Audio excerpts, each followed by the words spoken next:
Hello, dear friends. There is a crisis of confidence in the old financial system, and the signs are abundant. Now we have just entered the September blues, as an Italian song said. Opinion, please. Gold wants to come back home. A rush to repatriate reserves.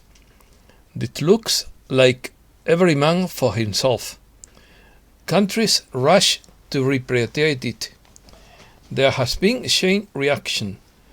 There are calls for a remonetization of gold. Something is happening in the financial world. Tendency to withdraw reserves urgently. Gold is doing very well in times of inflation. There is nervousness and uncertainty about the crisis. Crisis of confidence in the old financial system. And there is a very limited amount of investable gold.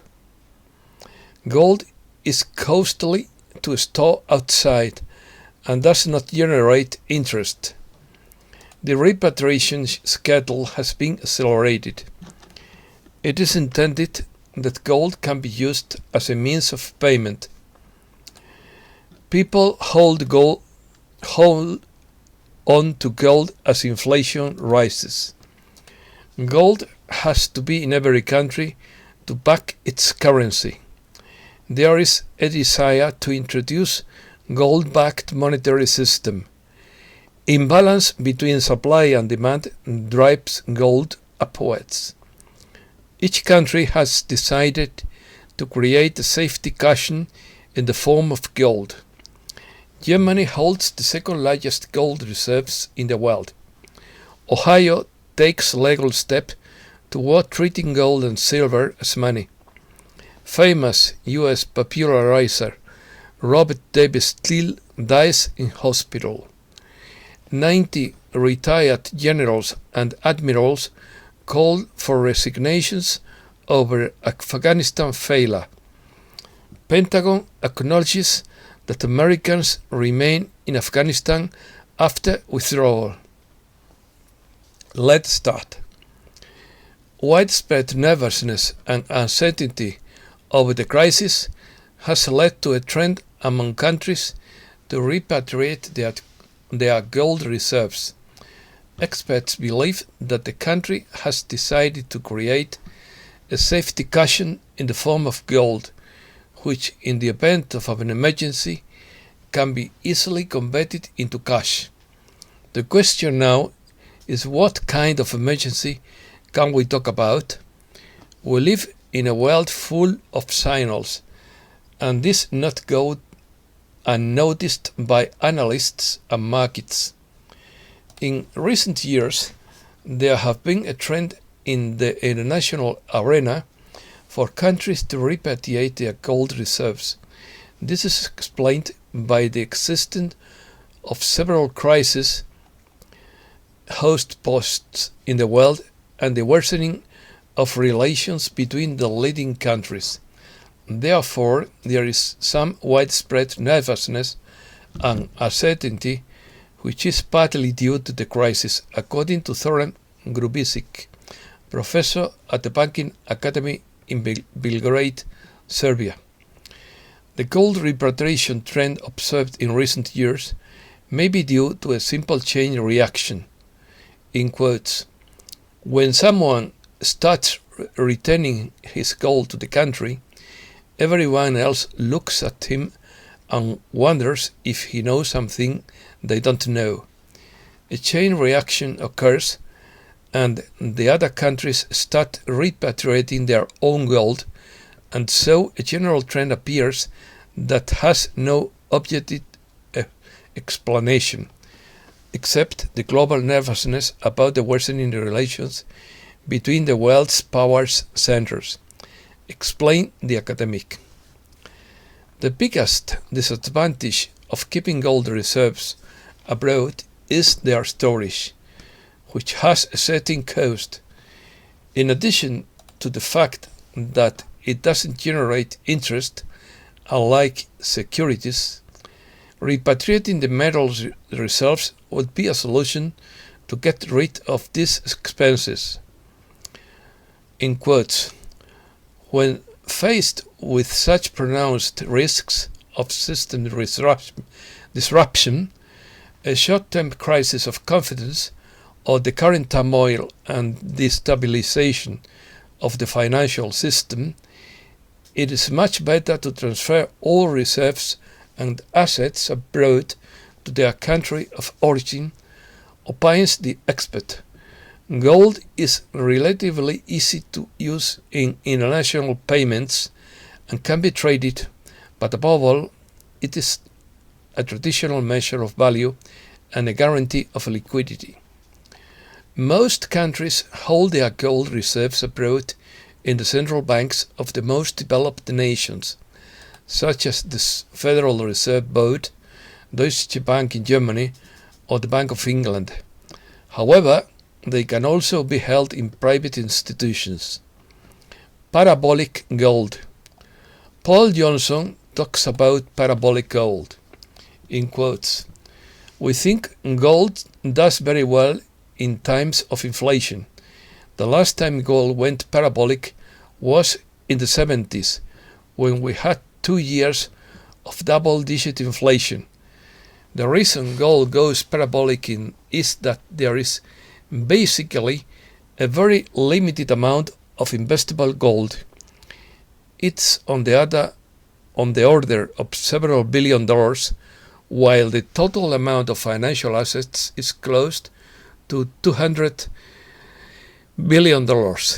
So, as inflation rises, people try to get out of fixed income. They are trying to run out of cash, and the logical place to go is gold. But because the amount of money trying to get out of cash and fixed income eclipses the amount of gold to invest, the imbalance between supply and demand drives gold up." Reserves.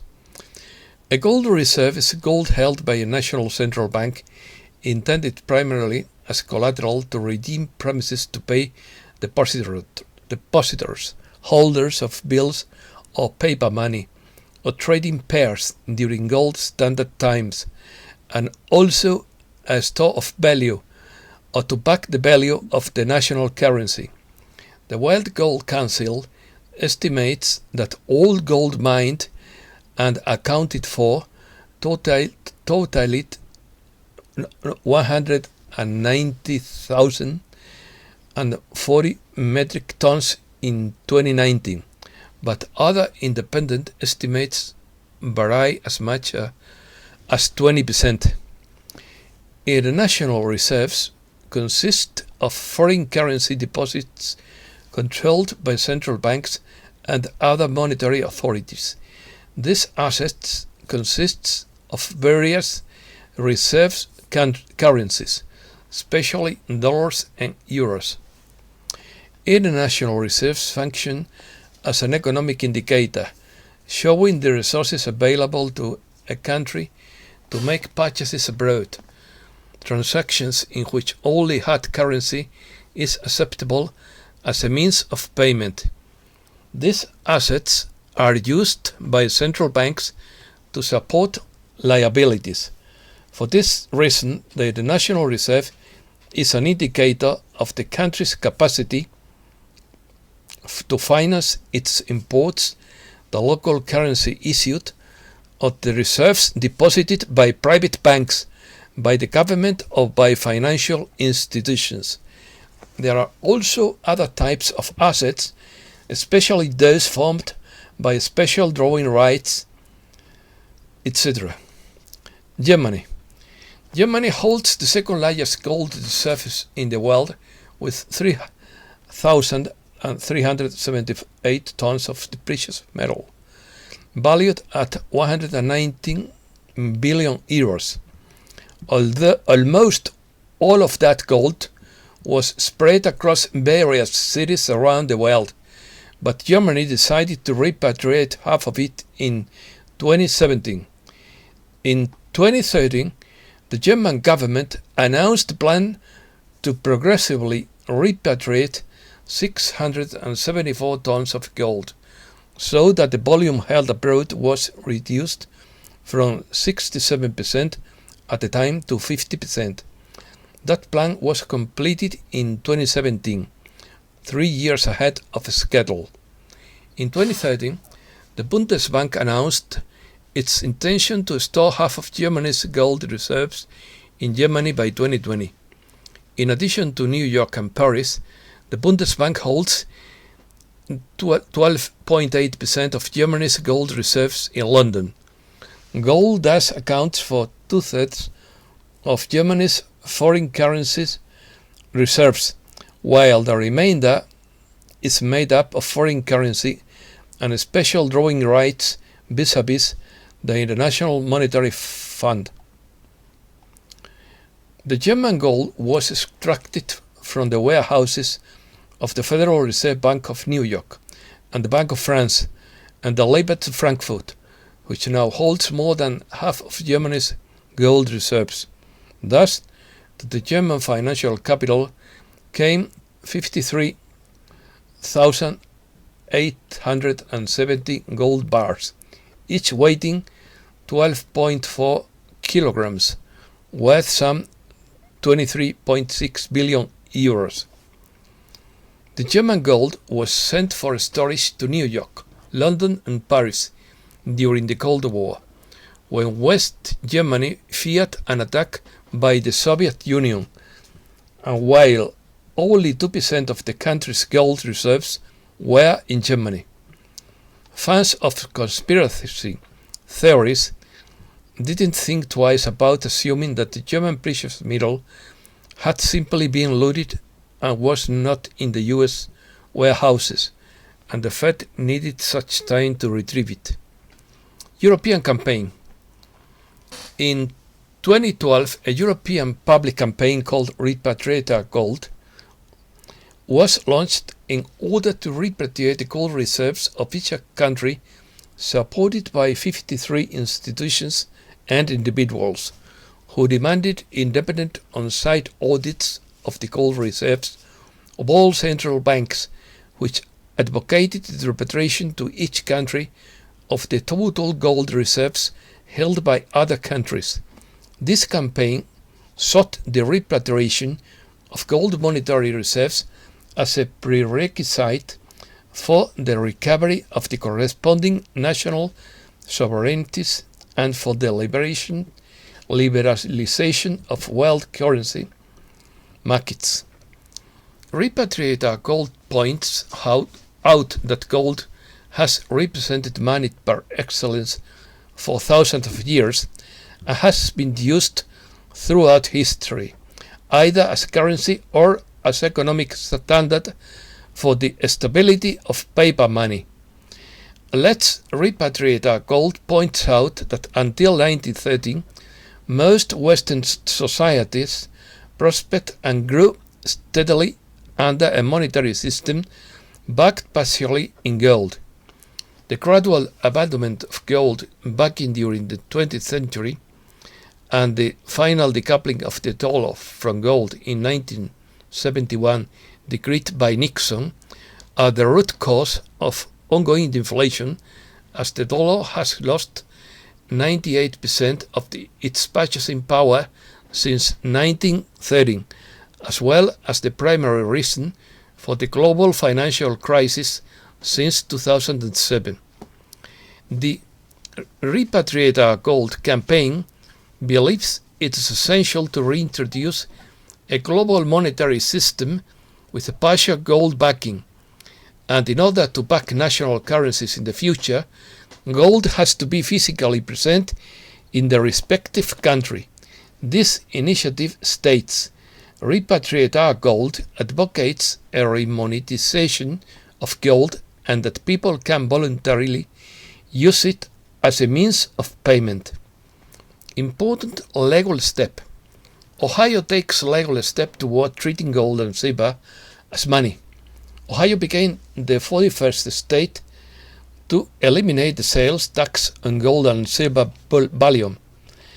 The repeal of sale taxes on precious metal bullion takes a step forward, treating gold and silver as money rather than commodities.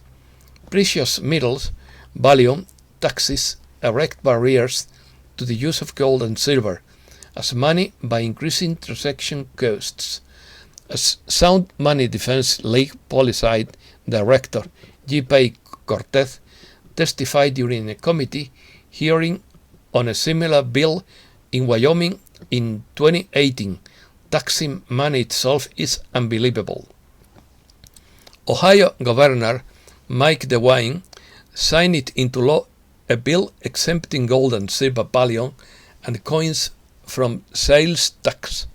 The new law will alleviate some of the tax burdens on investors and also remove a barrier to the use of gold and silver in everyday transactions, a critical step for individuals to undermine the Federal Reserve's monopoly on money.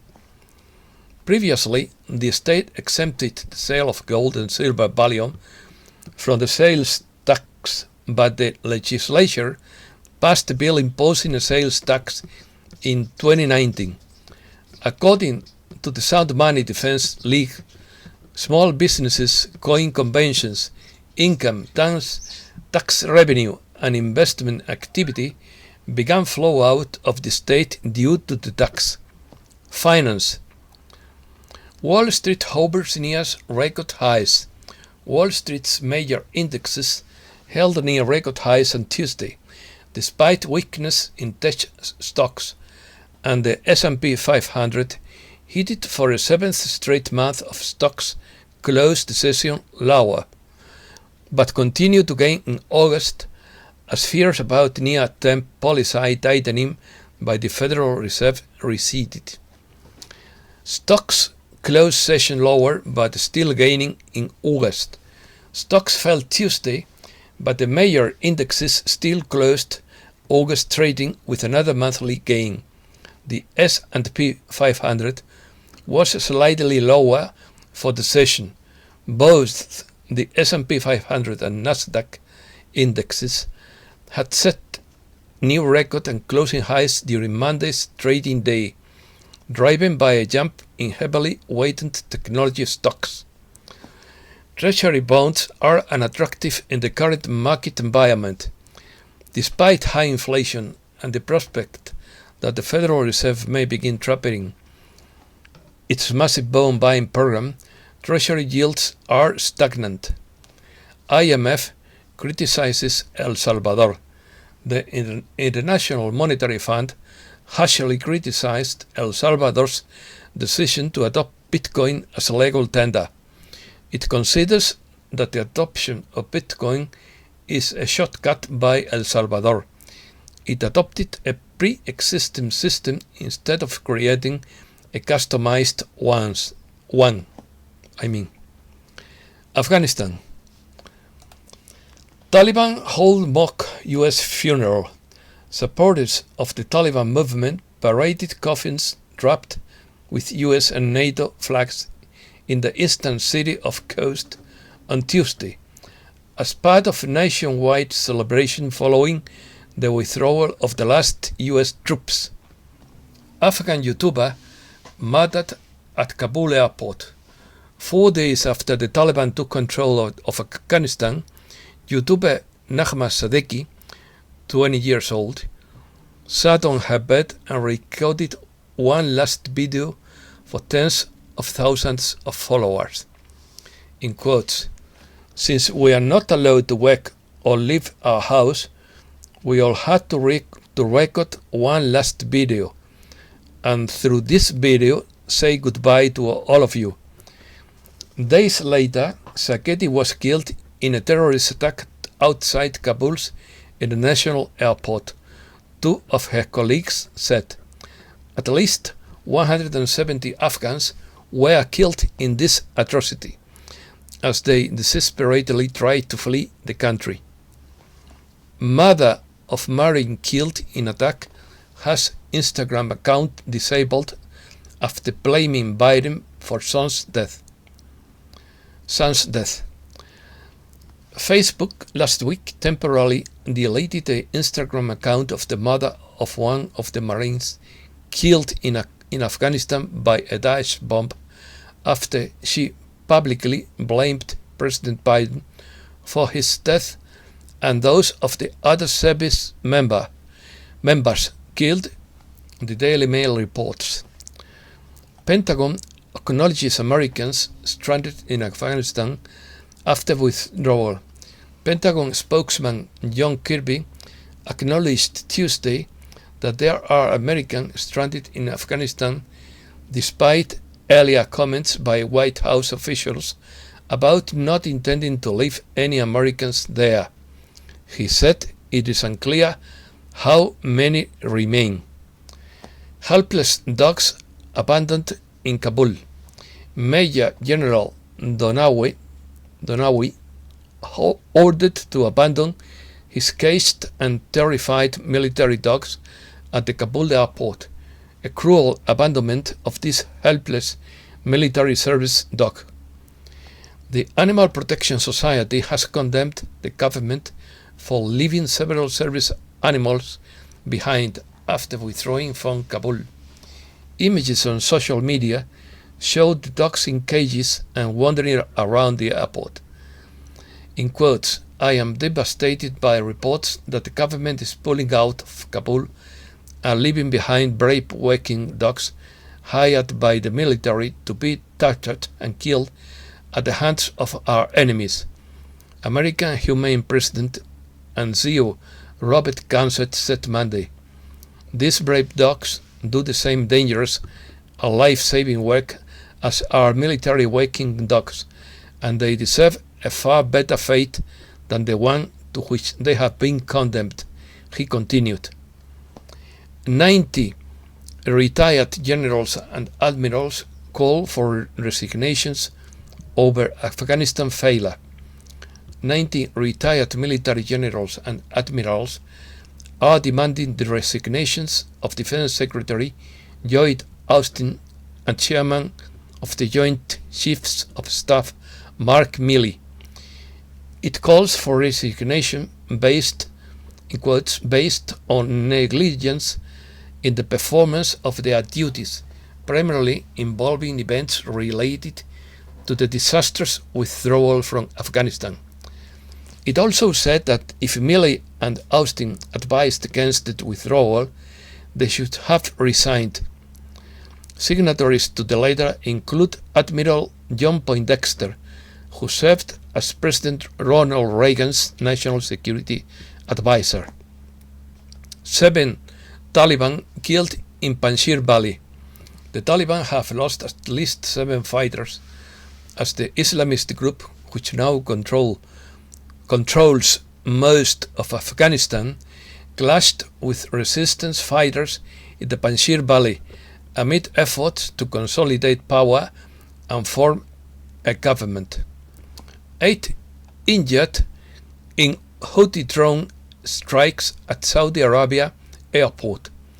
At least 8 people were injured Monday in Houthi drone strikes at Saudi Arabia's Aba airport and also damaged a civilian aircraft. Russia to start year-round shipping on its Arctic Sea route.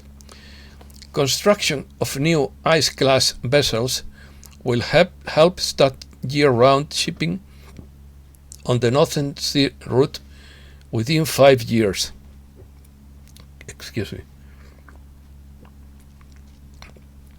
Russia begins testing underwater drones that can hunt and escort enemy submarines. Underwater drones have already been designed and manufactured to search for and escort enemy submarines out of Russian waters and are currently undergoing tests. First, reusable methane rocket.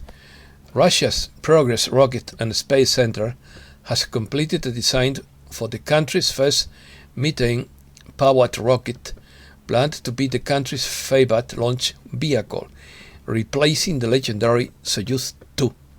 China plans to build a giant solar power plant in space. The basic concept involves space station with solar panels to convert solar energy into electrical power. Then a microwave transmitter or laser emitter will be used to send power to a collector on Earth, where station will convert the microwave energy back into electrical power. China extends the digital Silk Road to Latin America under the nose of the US. The Silk Road and Strip Initiative has, since 2015, a chapter that has initiated the most intense stage of hegemonic dispute with the US. It is the promotion and dissemination of new Chinese technologies in the world. This initiative is known as the Digital Silk Road. Meteor in Brazil. The Hale and Young Space Observatory in the southern Brazilian state of Rio Grande do Sul recorded the entry of a meteor that moved across the night sky for 12 seconds, the longest tracking in its history. Curious. Photos of a Bigfoot in Idaho. I recently came across a video that apparently shows a huge male Bigfoot. However, the musculature is impressive and doesn't appear to indicate a human in a suit. The footage was said to have been taken at an undisclosed location in Idaho. Young Chinese man gets bride online, but instead of meeting him in person, he sent his aunt, or she sends his aunt, and gets scammed for 3 years. The man sent her more than $15,000 at her request to fund his future marriage. A resident in the Chinese city of Hangzhou contacted a female user on the online platform WeChat in September 2017. Soon their chats led to an idyll. Over the course of 3 years of love, the woman asked the guy to transfer money to her every month in order to create a fund to pay for the alleged marriage. The man wired her more than $15,000, according to local media. A glue that stops bleeding in less than 15 seconds is created. About almost 2 million people die each year from hemorrhaging, but that number could go down with a new glue that seals bleeding organs in seconds, even if people with life-threatening coagulopathies. To create it, scientists were inspired by barnacles, the crustacean that grows on rocks, turtles, and whales. We become happier when we pet a pet. Physical contact has the power to calm us down and makes us happier. Small daily touches between people or even in interactions with pets are enough to change our mood. According to Swedish neurophysiologist Helena Backlund Basling, to feel the positive effects of touch, even the lightest everyday contacts are enough. This is because during physical contact there is a release in the body of a substance called oxytocin, also known as the happiness hormone. Sad news. Robert David Steele dies. Questions are being asked about how the famous whistleblower and activist Robert David Steele died. A 69-year veteran of the CIA, Robert David Steele was recognized for his work around the world along with his views. He reportedly entered the hospital on August 16, 2021. Rumors said that he requested alternative medical treatment, but the hospital declined the request and stuck with known protocols that included placing him on a ventilator. Robert David Steele was a retired politician and former military intelligence officer. He served effectively and managed several operations during his service. He was also an author and published many books on secret intelligence agencies. His books achieved worldwide success. He was recognized as an authentic personality who inspired many young people. Epilogue. Charlie Watt just received a message from the staff in Washington that the blessing is so close now that he sent an emoji because they are already under confidentiality agreement. People are realizing that the economy is failing. They are showing the truth that the system is not working for the people. The dark side is now being forced out into the open. The plan has been accelerated and everyone can see it. People are getting the truth out through social media. And fake news is being debunked in real time. The dark side's playbook is known, and since they follow the same playbook, it is easy to counter their moves. We are in an information war, and the dark side is using all their ammunition, but in the end, this will fail. According to Rabobank, Brexit was one wake-up call, Trump was another, and Afghanistan should be the third one. This is a political change, and people are again becoming the main body of this change. And all those who block this people-centered change will be discarded. Nothing will happen yet. As always, many efforts are being made, but the opinions to apply are few, and the efforts of many are being held back for reasons you all already know. Efforts never slow down. The Cold War we have witnessed for years has accelerated, and the efforts of bankers and lawyers continue to prevent everything from manifesting. Keep the faith. Do the homework. Keep your eyes and ears open. Be prepared and have a plan B if you think for a minute you need it. Do the math. There will be those who will be very angry when they get kicked out of their house and apartment. Don't forget the loss of sanity when food becomes hard to find. Food banks are also affected at this time by shortages, and so are restaurants. Get your cash resources in order and be ready to do what is necessary when needed. Don't run scared, just be prepared. The tough times won't last long, but they will be intense. Why does everyone seem so divided? Why does everyone have to hate each other? Who decided that? If you took all the price in the world and all the money in the world and wrapped it up in a blanket and put it in a cart, could you see that maybe that baby was just like you? And that's all for today. Thanks a lot, dear friends.